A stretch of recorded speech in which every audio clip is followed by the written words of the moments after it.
The second thing I want us to look at is publisher influence upon music choices in the church. How do we understand the difference in music? What is influencing our worship music choices? Does everyone understand the term public domain? Public domain music existed until copyright laws turned it into a commercial benefit for writers and publishers, very simply. A lot of the music that we hear, a lot of the music that we have in hymn books, a publisher could go back and take a song, say like the Old Rugged Cross, that was a public domain song. They could change one or two notes, they could copyright that arrangement, and it became theirs. They then owned that arrangement. And a lot of the hymns that we have in our hymn books were strictly done that way. The only problem with that is that after a while you're going to run out of public domain music to change and put new arrangements to. So therefore, the only thing you're left to is new releases. And that pretty much is where we're at today in church music. The emphasis is on the new releases, the new music that we have. For example, the Blue Hymnal has a lot of new music in it. Of course, it has some of the older songs too.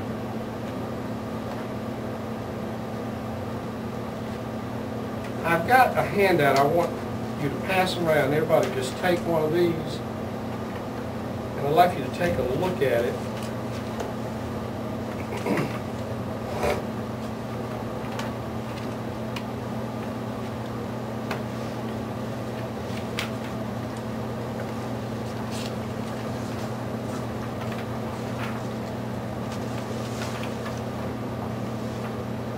This is a copyright industry listing of denominations that it promotes and seeks sales.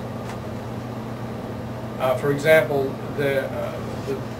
if I might just reference Baptist, for example, there is one category that says Baptist Other on here after they list a few. But they did take the time to try to cover everyone in this listing. What I'd like for you to pay close attention to is the ones that are highlighted in blue. The ones that are highlighted in blue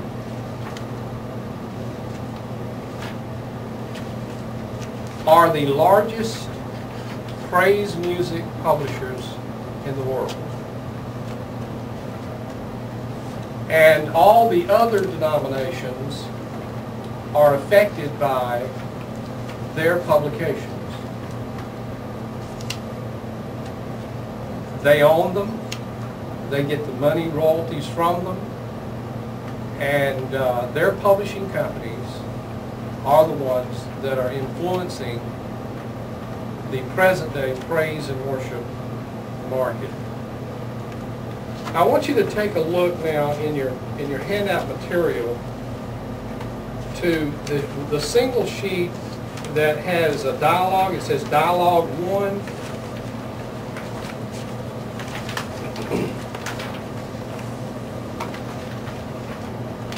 Now this sheet came from a recent publication. It was a children's Christmas musical. And it references scripture from the Bible. And I want you to look at the very bottom of the sheet. If you'll notice, it tells you which Bible that the scripture came from. And if you'll notice the last sentence on the bottom, used by permission, all rights reserved. The goal of the publishing market is to control financially everything that is done and used in church worship. We find this by these type references now in children's musicals when you want to reference Bible verse. Now, if I take this on face value, then it's trying to tell me that I can't use those scriptures unless I get permission from them to use it. If you look at it from the commercial industry viewpoint.